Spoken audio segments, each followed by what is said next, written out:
have become part of British life.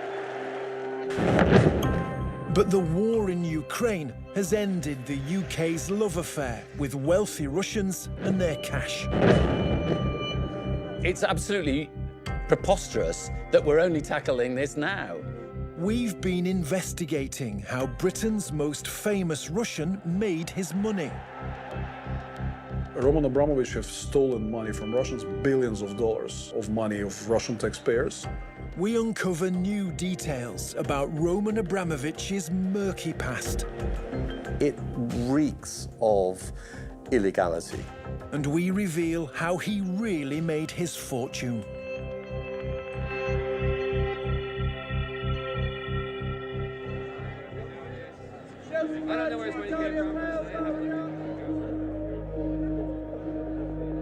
Chelsea is a football club in crisis. Its billionaire Russian owner has been sanctioned by the British government. Roman Abramovich's money is no longer welcome, and he's been disqualified as a director of the club. Get one while you still can. What do you think of Roman Abramovich? Get rid of Abramovich by all means, but why make the fans and the football club suffer? I feel sorry for the fans, what they're going through right now, but I think in football it's all too common to ignore where the money is coming from, and I just think it's interesting now there's morality involved, and it should have been there from the start, really. What do you think about the money that's been used at Chelsea from him? The fact is, we've won 19 trophies over the years, so we've been quite happy, but the reality is kicking in now. He's too closely tied to Putin for us to really ignore it anymore. Chelsea can't even sell match-day tickets or scarves. Only fans who'd already paid are here today. Roman Abramovich has pumped £1.5 billion of his own cash into Chelsea, buying success on the pitch. He was one of the super-rich Russians who were welcomed into the UK.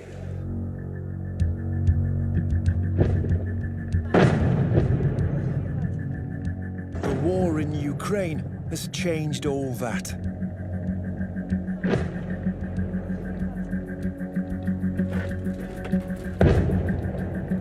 Roman Abramovich and 400 other Russians have been sanctioned because of their relationship to President Putin.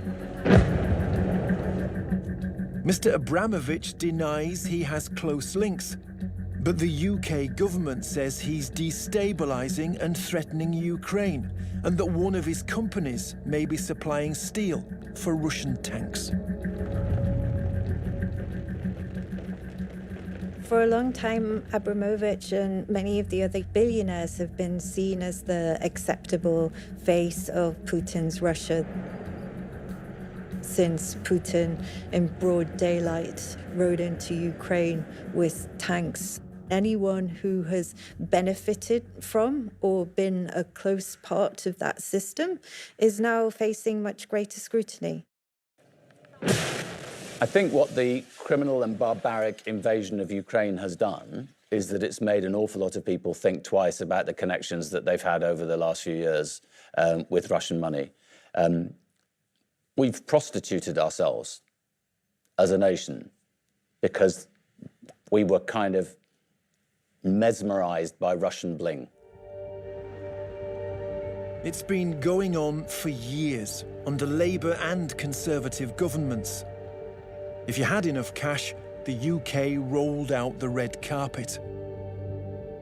Roman Abramovich had a so-called golden visa, allowing him to live here until 2018. Wealthy people, like Mr. Abramovich, were given the right to live here in return for investing in the UK. More than 2,500 Russians were allowed in, but there were few checks on where their cash comes from. The Golden Visa scheme is appalling. What it's done is it's invited an awful lot of people with dirty money to come to the UK, have all the advantages that a Western society provides without ever having to bear accountability for where the money has come from. And that has left us terribly, terribly vulnerable. The Golden Visa scheme was finally closed last month, but there have been warnings for years that oligarchs were laundering dirty money through London. It's taken a war for the government to go after their wealth. Roman Abramovich owns this £150 million mansion in London. Now, he doesn't live there and he's not allowed to sell it. Roman Abramovich also bought a 3-storey penthouse at the top of the tower behind me. It's close to Chelsea Football Club and it cost him £30 million. He also owns 2 yachts and a Boeing 787 Dreamliner, reputed to be the most expensive private jet in the world. And they back up many of the details in these 5 typed pages. It goes back to the start of his career. The document contains new details about an incident that happened when Roman Abramovich was just 25. Deputy City Prosecutor of Moscow authorized the imprisonment of Abramovich under Article 90 of the Criminal Procedure Code.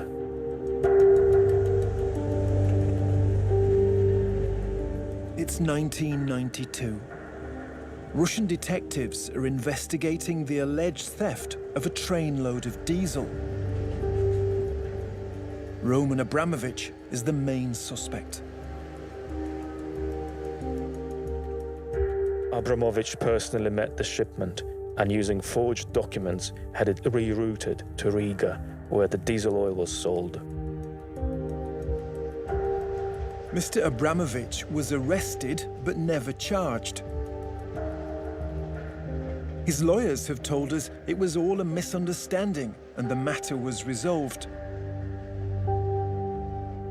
But the secret document suggests he was detained in police custody. When we put this to Mr. Abramovich, he didn't deny it. Mr. Abramovich already had a big conflict with the law. A criminal case was launched. The deputy prosecutor of Moscow issued a warrant to arrest Abramovich.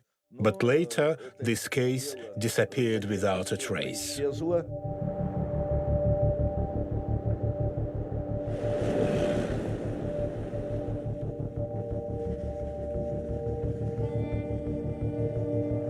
This is Siberia, 1,500 miles east of Moscow. It's where Roman Abramovich made his serious money.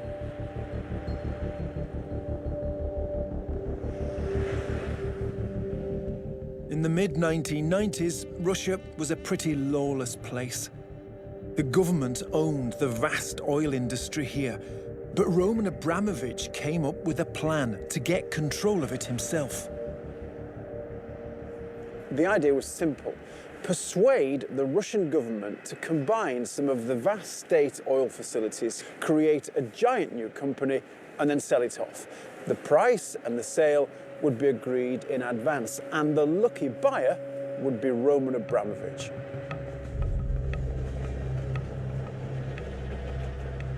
It would be a multi-billion-dollar rip-off and make his fortune. But Roman Abramovich wasn't a big political player back then. He was an oil trader. He needed help to make his plan work. He was just an ordinary guy from the crowd. This is how he looked like, nothing special in him. He didn't look like someone with a lot of money.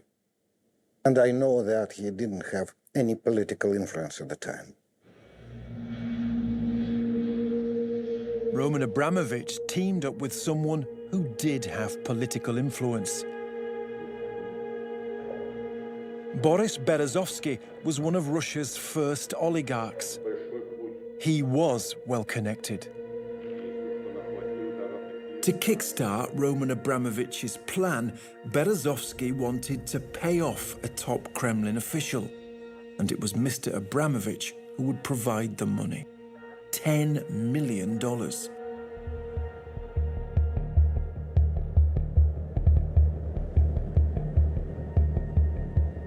I'm on my way to meet the government official who was supposed to get Roman Abramovich's cash.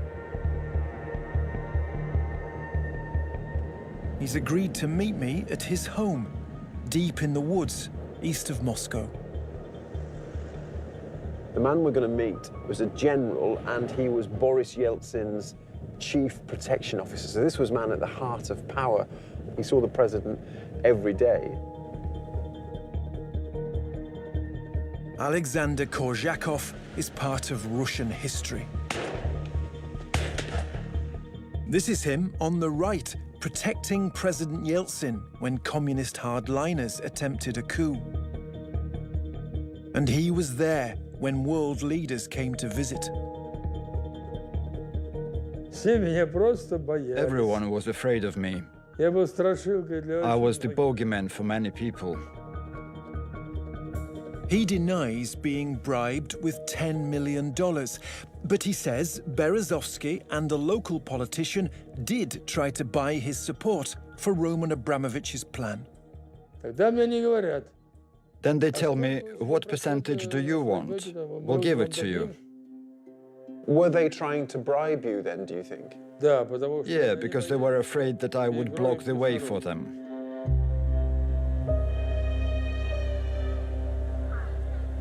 Wherever Mr. Abramovich's $10 million ended up, it seems to have worked.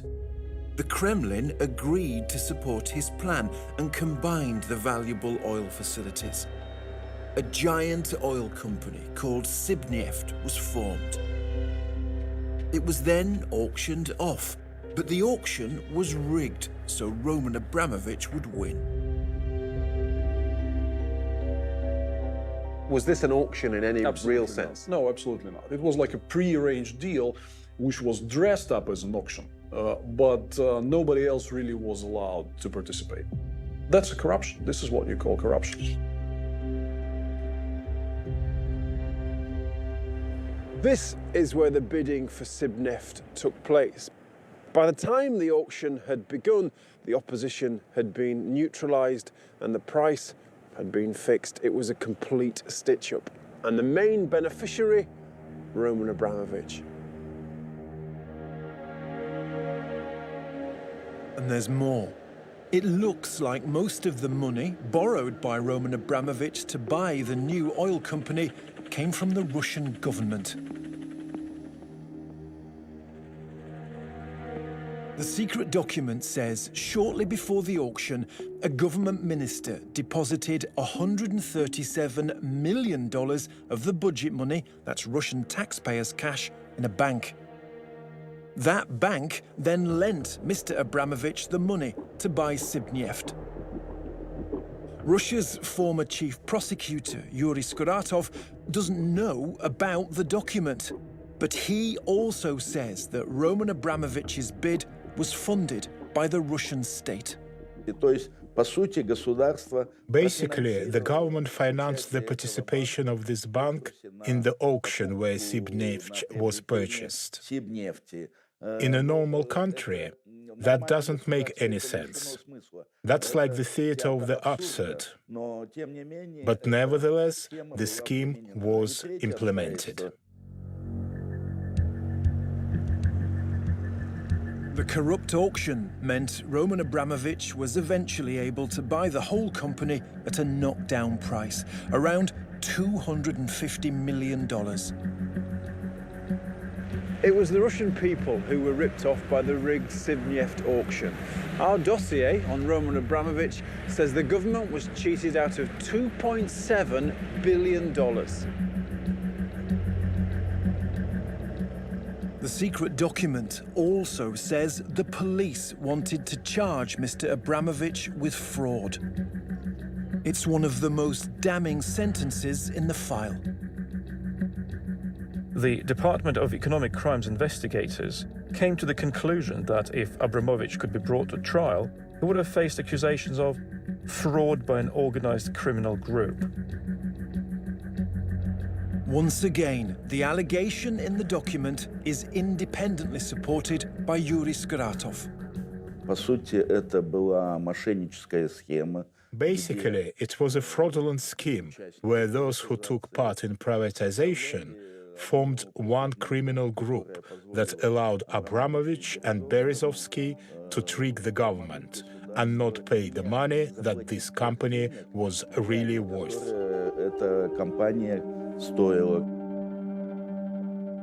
Roman Abramovich did modernize and improve Sibneft. Just 10 years after taking control, he sold the company back to the Russian state for a staggering $13 billion. The corrupt Sibneft deal is where his fortune comes from.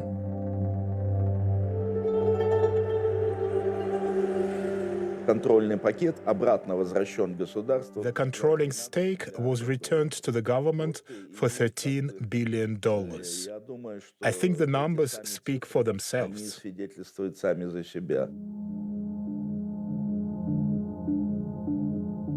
That's the crooked cash that made him super rich. What's extraordinary is that Roman Abramovich has already confirmed some of the allegations in a UK court. He was being sued for $6 billion by his former business associate Boris Berezovsky. Abramovich's testimony to the court here in London, it's pretty staggering to read because he effectively admits that his vast wealth is based on corruption. Roman Abramovich gave evidence about how the Sibneft auction was rigged. He also talked about that $10 million payment to the Russian general. He says it wasn't a bribe, but in court he admitted making the corrupt payment. He said, "If I recall correctly, Mr. Berezovsky demanded that that payment be made, and he needed this in order to pass it on to Mr. Korzakov later on. Part of it was paid in hard cash, and part of it was in non-hard cash, i.e. bank transfer." Roman Abramovich won the case in 2012, but the judge said, "It was Mr. Abramovich's case that the lobbying activities of Mr. Berezovsky were inherently corrupt, and that the deal whereby Mr. Abramovich agreed to pay Mr. Berezovsky for his services was also corrupt." Those admissions in court didn't do Roman Abramovich any harm in the UK, and he got away with it in Russia too. The secret documents suggest that at the time of the Sibneft deal, Roman Abramovich was protected by President Yeltsin. It says documents related to Mr. Abramovich were moved from the files of the law enforcement agencies to the Kremlin. The document also says the president then stopped an investigation by Yuri Skuratov into Roman Abramovich's rigged oil deal. Skuratov was preparing a criminal case for the confiscation of Sibneft on the basis of the investigation of its privatization. The investigation was stopped by President Yeltsin. Skuratov was dismissed from his office. Yuri Skuratov was sacked after the release of this sex tape. He says it was a stitch-up to discredit him and his investigation. The whole thing was obviously political, because in my investigations I came very close to the family of Boris Yeltsin, including via this investigation of the Sibneft privatization.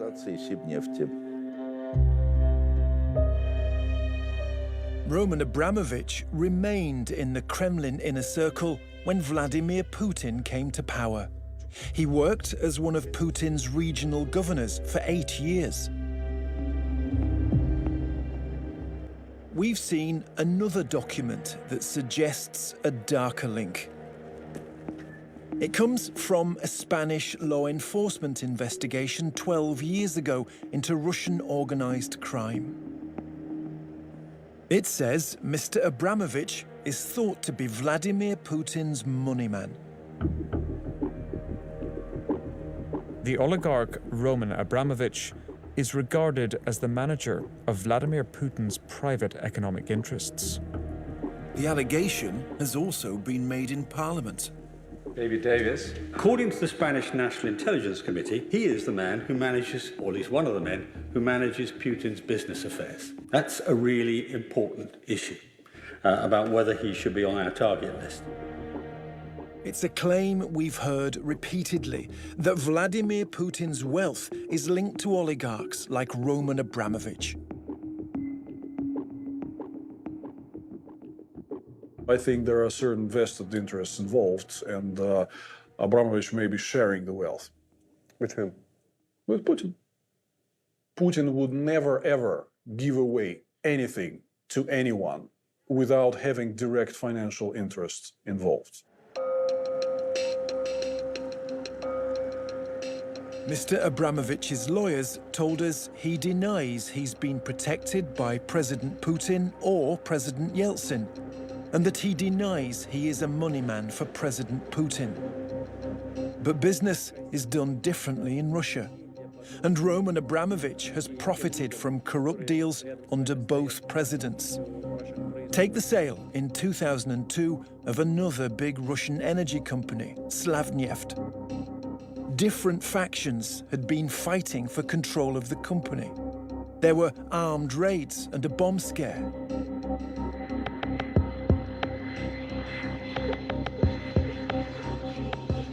When the Russian state decided to auction Slavneft off, Roman Abramovich formed a partnership with another firm to buy it.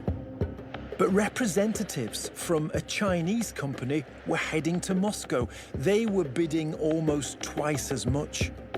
Vladimir Milov was the deputy energy minister in the run-up to the auction. He says senior political figures had already decided who'd win.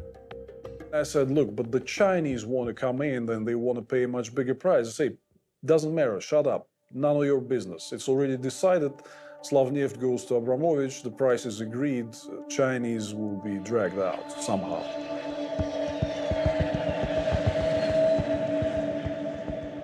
From the Kremlin to the Russian parliament, there was widespread opposition to the Chinese bid.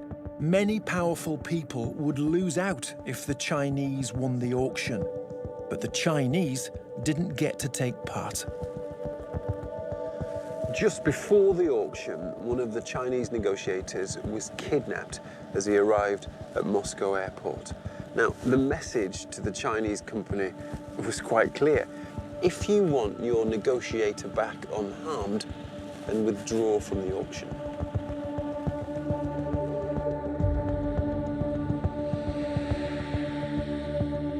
The secret document says the Russian authorities noted some suspicious facts about the auction. CNPC, Chinese company, a very strong competitor, had to withdraw from the auction after one of its representatives was kidnapped upon arrival at Moscow airport and was released only after the company declared its withdrawal. The kidnapping story is backed up by independent sources. This oil industry expert has worked as an advisor for the Chinese company. When I heard this kidnapping story, it was very shocking. And what did the Chinese camp think of that tactic? They don't want to make any fuss on this matter. They just want to be very silent on this matter.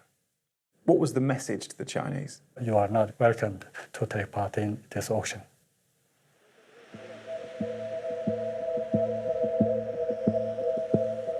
There's no suggestion that Roman Abramovich knew anything about the kidnapping plot or played any part in it. His lawyers told us that the kidnap claim is entirely unsubstantiated and he has no knowledge of such incident. Whatever the reason for the Chinese withdrawal, Roman Abramovich's partnership had the only bid left on the table, and they bought Slavneft at a knockdown price. It was a pre-arranged sale, a deal between government and Abramovich, where they secretly, behind doors, agreed on the price, agreed who buys the assets, agreed that there will be no risk of competitive bids. Is that corruption? Absolutely corruption. Absolutely corruption. Roman Abramovich have stolen money from Russians, billions of dollars of money of Russian taxpayers.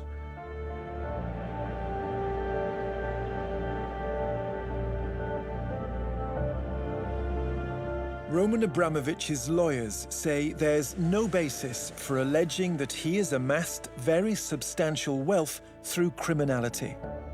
They say he denies being involved in corruption in the Slavneft and Sibneft deals. We spoke to a leading expert on dirty money. This isn't people doing deals in a commercial and sensible way. It reeks of illegality.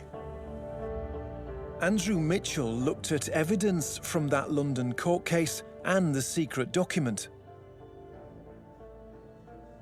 The material that I've seen suggests that the whole of the acquisition of, or the creation of the Sibneft wealth in the hands of Abramovich is as a result of corruption. Roman Abramovich has now been sanctioned. But there are plenty like him who have been allowed to bring dirty money to the UK. There comes a point when, as a matter of principle, we have to make a stand. Britain is not open for business to corrupt people. The government says it's enforcing the UK's toughest ever sanctions, and that Russian oligarchs have no place in our society.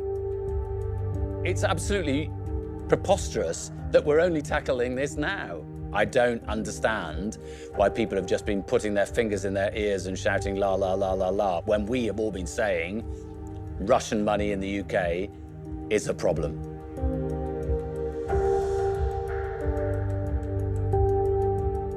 The UK is at last asking questions about the super rich who've made Britain their home. And that means Roman Abramovich's secret past is finally catching up with him.